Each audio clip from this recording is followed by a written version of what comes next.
This is the plaintiff, Andrea Mobley. She says she and the defendant have known one another for 15 years, and they once dated. She loaned the guy money. He refuses to pay her back the $100 she's owed. And this lawsuit is all about the principal. That's why she's suing.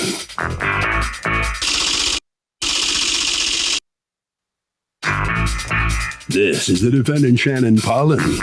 He says he can't believe this woman he once dated is suing him for the $40 she cash-apped him one day. Now she's trying to tack on an extra $60 for pain and suffering? Please. This lawsuit's just an attempt to keep in touch with him because she still wants him.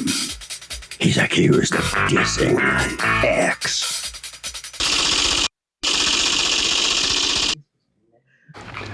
All parties, please raise your right hand. People's Court is now in session. The Honorable Judge Marilyn Leonson presiding. Litigants have been sworn, Your Honor. Thank you, Douglas. You're welcome. Okay, Ms. Mobley, you are suing your former squeeze, Mr. Collins, for $100 because according to you, you loaned him $40. And now you want $100 back because he's making you chase him for the $40. Tell me how you came about to loan him $40. He just messaged me one day and asked me to send him $40. He was having some issues where he had to pay out some money for bills and things of that nature. Were you dating at the time or no? I've known him for 16 years. So we weren't dating, but I was seeing him. We live in two different cities, but I was seeing him every now and then when I go home and visit. Okay, so go on. You know, we were talking on the phone, texting, messaging, and he basically just asked me if I could loan him $40 until a couple weeks. Did he pay you back? Oh, no, ma'am. Right. So when was it you cash-apped him? What day and month? April 23rd. Okay. And then he doesn't pay you back, and then what happens? Well, when the week came up that he was supposed to pay me, I didn't hear anything from him about it. So I called him, and he was like, I haven't forgotten about you. You know, I'm going to send it to you. And he said he was heading out somewhere with his boys or whatever. Why didn't he just cash app it to you the way you cash apped it to him? Well, according to him, he was having issues with his debit card or something with his bank where he couldn't put the card on the Cash App. So, all right, your guess is just as good as mine. But so at some point I see in the text where you tell him, look, I'll just go pick it up and then I won't be harassing you, because he accuses you of harassing him for the $40. So what's the bottom line? Is he trying to see you? Are you trying to see him? Or you just want your $40? I just want my $40. All right, what's going on, Mr. Collins? What's going on? Why is it so hard to repay the $40? It's not hard to repay the $40. Well, why do you make it so hard? Because you didn't do it. No, I'm not making it hard. The understanding that we had was that she was supposed to came in town a couple of weeks later. She never came in town to get the money, and that's when the confusion started. Or did she? What confusion? After that, you just mail her a check or a money order. Why is there any confusion? Because after that, that's when she started sending little memes to my phone, like I see you, like get kind of like annoying about it and stuff. So I just got fed up with it. Is that if you're fed up with it, why don't you just pay back the darn $40 and then you don't have to deal with her anymore? The agreement was I was going to give it to her when I seen her. Oh, she doesn't need to see you. It's not a cover charge. Your debt is owed. I know it's not a cover charge. And you don't get to see her. You say she's obsessed with you, but if you're insisting that you have to see her to give her the money, it sounds like you might be obsessed with her. No, I'm going off the agreement that we had. That's why. The agreement was for her to, the agreement wasn't to cash out back. The agreement was when you come in town, I was going to give you the cash. And then what happened? She never came in town. She got sick of you ignoring her.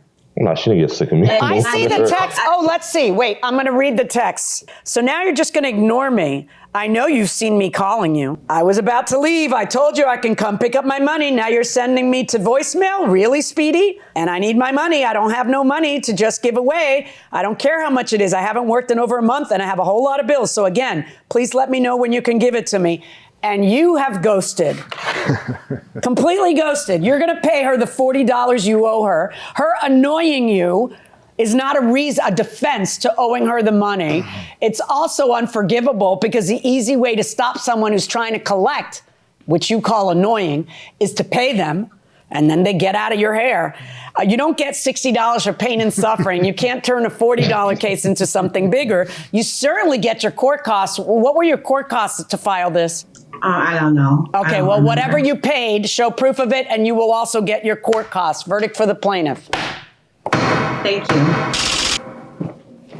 So the plaintiff is going to get her $40 back. She doesn't get the extra money to make the 100 she was suing for. Mr. Pollins, as the judge says, you were ghosting her, and that wasn't right. You really owe her the money. Don't you feel like you should have sent it to her? It wasn't an issue whether I was going to give her the money or not, because our word is just, been having a relationship with somebody 15 years, you think $40 is kind of petty to be going to court over.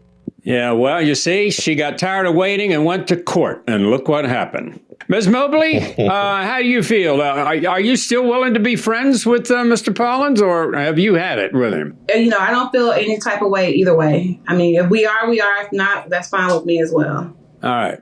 But you're getting your $40. You feel better about that, right? That's what I would like. That's all I wanted.